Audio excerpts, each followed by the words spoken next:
Well, hey, everybody. I want to welcome you to the first live broadcast that I have done here with my channel, State of Charge, where we focus on solar power, web technology, and life stories. And so in today's broadcast, we're doing one of those life stories, and I'm interviewing and have a guest on, and he's a good friend of mine. Dr. Derek Matthews. He is starting out a channel. It's called Character Quest, and it's really how to develop the best leader that you can possibly be. So I would highly encourage you to go to his channel and check out his videos. He's doing a great job. And so uh, as I'm working through my channel, State of Charge, one of the things that I always say every single time I end a video, I ask you as my audience a question, and it's what is your state of charge? And there's kind of a connotation there as to are you operating fully charged, or are you operating on a depleted manner and you're not feeling the full potential of yourself? And so hopefully, we as people are feeling charged. Our state of charge is 100%. And so today's topic is going to be how to stay fully charged as a leader. But before we dive into that, Derek, welcome to the live broadcast today. Why don't you just introduce yourself and tell us a little bit about yourself and what you're doing? Absolutely. Thanks for having me, John. It's fun to be on here with you Absolutely. and pour into your community. So, again, my name's Derek, and I am a leadership geek. I love all things leadership and run a leadership development firm where we help people become the greatest leadership version of themselves so that their organization can become best in class. And that's what we are all about. We're in the leader making business. And I'm also in the beverage distribution business as a fourth generation in the family business. So I get the best of both worlds. I get to develop Nice. leaders, and I get to have a daily grind where I'm getting to practice what I preach. So it's very fun. So I'm just glad to And be here. what about your family? We got to talk about them too. Family, yeah, absolutely. Okay. Can't forget So them. I have a beautiful wife. Her name's Michelle. We've been married for, oh boy, I shouldn't have gone there. 7 years? What's 2012? I know the date, October 19th, 2012. Yeah. What is that, 7 years? Yeah. Coming up on 8. Yeah. There we go. Eight. We have three beautiful kids. We have Dahlia, who is a spunky 5-year-old girl. We have Monroe, who is super hilarious. She's 3 years old. And then we have little baby Dawson, who is 3 months old. So I am not getting much sleep right now. And my wife is probably listening in saying, well, I'm getting a lot less than you. So Yeah, don't be yeah, complaining, right, buddy? we are in the thick of it right now. That's awesome. Well, that is awesome, awesome, awesome. Tell us a little bit about your channel. What are you doing there, and how's it been going for you? It's been a lot of fun, John. Creating videos and giving people strategies and tips on how to navigate the challenges of leadership. And I enjoy connecting with my community and helping charge their battery, if you will, with content. And it's just a lot. It's a lot of fun. I like the whole video aspect of communicating and giving people content through video. So Yeah, it's a yeah. lot of fun. I remember you talking to me about it, 2 or 3 months ago, and right in the middle of the pandemic is how do leaders lead when everything's virtual? And that was Yeah. kind of one of your spawning topics. And I was like, he's got something here. It's going to be fun to see your channel grow and to become to flourish and become popular. Yeah. Thank you. Thanks for your encouragement. Yeah, yeah. Well, hey, let's go ahead and dive right in. Let's do it. Today's topic is how do leaders stay fully charged? Just thinking of myself, I'm a family of 6. I've got 4 children and my wife, and I'm running 2 businesses, and we're doing sports and we're doing school from home, which is crazy. And I know that there are times in more times than not that I'm coming home at the end of the day and I am feeling depleted. Yet I still have to be a father, yet I still have to be a husband, I still have to be a friend. And so there are some things that are pulling me in every direction. So, how do leaders stay fully charged? And I want you to talk a little bit about that today. Yeah, I mean, this is a big challenge. Being a leader is the loneliest thing you'll probably ever do, and it's very depleting and can really deplete your battery. And so, I think there's pretty much 5 strategies to refilling that battery and recharging that battery for to be your best self, to be have more energy. Cool. So the first one is, and a lot of you that are listening are probably not going to want to hear this, and you're going to argue this, but you got to get 8 hours of sleep.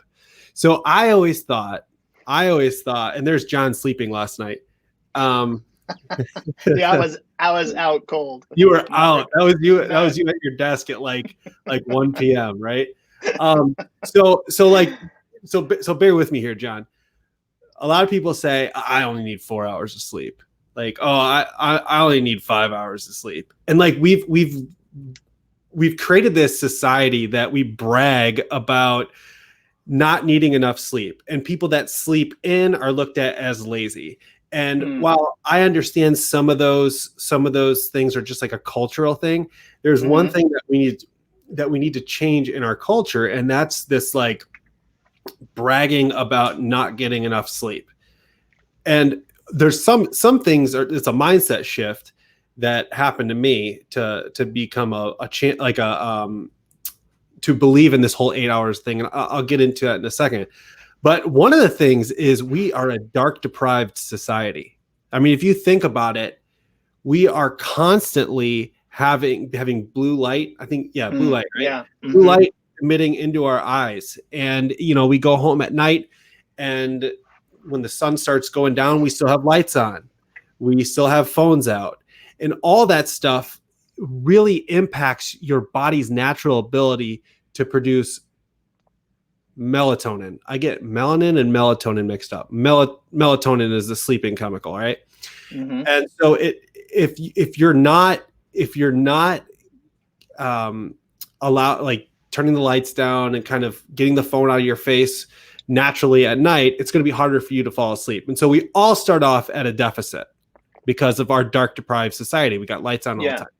Yeah. So that's just like the kind of the cultural thing. But I read a book last year by Dr. Matthew Walker. He was on Joe Rogan's podcast, and that's what really turned me on to this. And he's a sleep scientist. And so he's like, you need to get 8 hours of sleep. And I'm like, there's no way. That's what lazy people do, right? You sleep and you're in your bed, what, a quarter of your life or a half of your life, they say. And so what he talked about, and he really convinced me, is that sleep is the foundation of health. It's above diet and exercise. So go ahead. Were you going to say something? No, I'm just trying to picture my own, lifestyle. And I mean, like you said earlier, it's like we've kind of conditioned ourselves to say, oh, if I get 5 or 6 hours of sleep, I'm doing okay. Yeah. And so I'm just thinking to myself, okay, if I'm going to, as a leader, commit to getting 8 hours of sleep, well, there's some lifestyle changes that I'm going to have to really adopt and stay, adamant about. Absolutely. Some of those lifestyle changes that I would say are, turning the lights down at night so your body can naturally start to get tired, and forcing yourself to go to sleep at a certain time and sticking to that time. I mean, raise your hand, right? How many of us are lying in bed at 10:30 at night with our phone right here, and we're getting that white light, that blue light, and it doesn't allow our brains to shut down, right? It's just so it's probably, thinking through some of those kinds of things. Well, also, I think it's not so much that it's easy to fall asleep at a certain time each night or become disciplined. It's the benefits outweigh the costs, because if you're not getting 8 hours of sleep, it impacts what's called your ghrelin and your leptin levels. And so it's basically your inability to control what you eat and control exercise and have energy the next day. So, I mean, we could talk. I know we have more points that we need to get to, but No, you're fine. if you really want to dive into this, like read the book Why We Sleep by Dr. Matthew Walker. It will totally convince you of, like, if you really want to recharge your battery as a husband, as a father, as a mom, as a leader, you've got to get the 8 hours, because everything else in your life starts to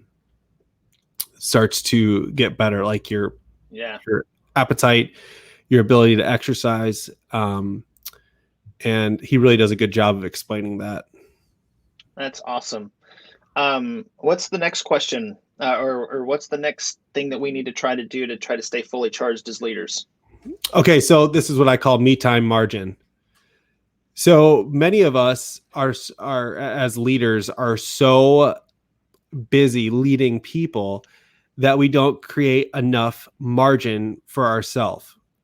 And what margin really looks like is, think about your calendar and putting in a block of time every day, whether it's 15, 20 minutes, to do something that is like 100% for you. And so me time really is, there's nobody else around, right? Like I know, I'm an introvert, so I get recharged when I'm by myself. My wife is an extrovert, and she loves being around people, so she gets recharged when there's a lot of people around. Is this something that is just for me only, or just for her only? Is that what you're saying? I would say so, yeah.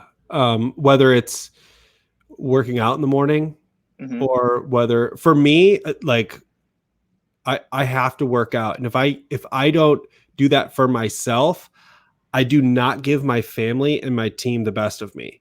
And so, like, they get a worse version of me because I haven't, like, gotten my 30-40 minute workout in, and like, I'm just a nicer person when I have, recharged my battery as far as getting a workout in. Yeah. So I like that analogy of they're not getting the best version of me, right? We don't want to give a subpar version of ourselves to anyone. And so if we know that some me margin or me time allows me to give them the best version of me, then the question I have is, why don't we prioritize that me time, so that we are giving the best version of ourselves? I think it comes down to a couple things. One, it can be your personality type. Certain personality types are very giving, and sometimes our greatest strength, when pushed to an extreme, is actually our biggest weakness. And so very giving people will give until they have nothing left. And then now everyone's getting the worst of them, right? And so that's something that's a self-awareness thing that some of us have to understand. And second, I think it comes down to lack of discipline, because if we, I mean, all of us have that calendar, and if you put it on our iPhone or Android or whatever, that you can see hour by hour what things you have to do. And if you just put your thumb there and add workout every few days a week or something like that, then it's locked in there, and you have it in, and you then do what's on your calendar. And I think that proactive scheduling is super important. Yeah. What's next for us to help be better leaders, to stay fully charged? So I would say, like, help someone get better. A lot of times while it's important to create me time margin, it's very important to just give generously. And I've done a lot of this with Character Quest. I mean, I've spent hundreds and hundreds of hours working with college students, and I don't make a dime off that, but I would pour pour into college students to help develop the next generation of leaders. That means going down to Arizona State University, or going to different universities and talking with the entrepreneur group or a fraternity or something like that, and just helping them get better, because Yeah. it's really just good for the soul, John. I mean, Yep. and as a leader, we're beating our brains into the keyboard trying to figure out problems, solve problems, and motivating our teams to solve problems. And sometimes you just have to give somewhere where you're not going to receive anything back, and it's a good practice to have, and it Yeah. keeps you grounded. Yeah. I kind of think of this like a battery, right? I mean, what is the purpose of charging a battery, right? It's Yep. so that you can draw from it. It is giving of itself to do Yeah. something of the greater good, right? Yeah. So why would we charge ourselves if we're not going to then deplete it in a good Yeah. way, to add value, to add a benefit, to do Yeah. something more for the greater greater good. So yeah, I like that. I like that, giving of yourself. Do you have Yeah. an example? Tell us a little bit. So you talked about how you did that with some college students. What are some Yeah. things that you do with college students, and how have you seen the fruits of that labor, um, you know, grow over time? Well, I think one of the biggest things that I've seen is a lot of college students, a lot of young, high potential leaders don't see themselves as leaders. They're like, well, no, a leader is someone who, I mean, I actually did my Hmm. dissertation on this, and which I don't need to get into all that boring stuff. But the main thing that I found in my dissertation, because I worked with college students, was that most of them think that a leader is the loud, boisterous person that Yeah. stands up and is the champion and everything like that. And what I've done with a lot of college students, I've said that, like, no, there's not one type of leader. Like, every single person brings something unique to the table. We all have strengths. We all have something that we bring to the table. And my job is to help. When I'm helping someone get better, I'm Hmm. using my gifts of leadership development to help college students understand that what they bring to the table, and how they can kind of rise to the leadership occasion and Yeah. say, oh geez, I guess I am a leader. It's creating Yeah. that self-awareness. It's that paying forward. The thing that I like to think of is, if you have any type of influence over anyone, then you Yeah. are a leader. That could be an older brother to a younger sibling. Yeah. It could be to a coworker. Maybe you're just a little bit higher up on the organizational chart. If you have any kind of influence over anybody, then you are a leader. Yeah, leadership is not a position, it's a process. It's a Yeah, process of influencing people. I like that. I like that a Totally lot. agree with that. Cool. So what else we got? I think the next one here, and this one's going to be a hard Oh one yeah. for me, Derek, because I am not a reader. I'm a visual learner. So Yeah. talk to me more. Talk to me about reading more. What is that going to do for me? Okay, so a few years ago, I challenged myself to read like 45 books in a year. Oh my And goodness. I'm busy. I'm busy just like you. I'm busy like all of our listeners and everything like that. It's not like I have this crazy amount of time to sit and read. I think we actually had I think we had Dahlia that year. Yeah. Wait. Wow. Yeah, we had Dahlia that year, and I kept up with it. So here's my purpose of reading. We create blind spots. The longer we live, the more blind spots we create. And we Hmm. start getting into these rigid ways of thinking. And that's not healthy. That's not good. So I think it's really important to read lots of different books to Hmm. expand our mind, expand our perspectives, so that we don't become narrow-minded Hmm. and boring. And also, we can sit with anyone anywhere and have something to talk about. And it's the ability to connect. Have some type of coherent conversation, right?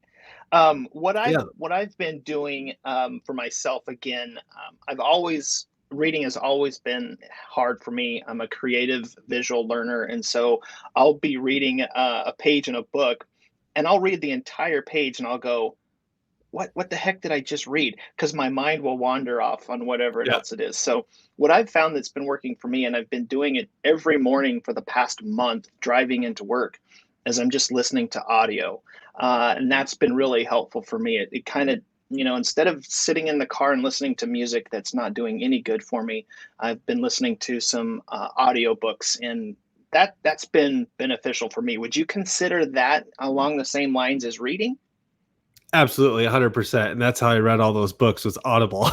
No, I okay, don't very sit good. down and actually read. So that's the second part of this, is like Audible's your best friend, because Nice. you can you can do the dishes, you can run, you can work out and still read, but you're That's okay. listening. So yeah, Yeah. 100%. I think it's great. We can stop now. I feel much better about myself.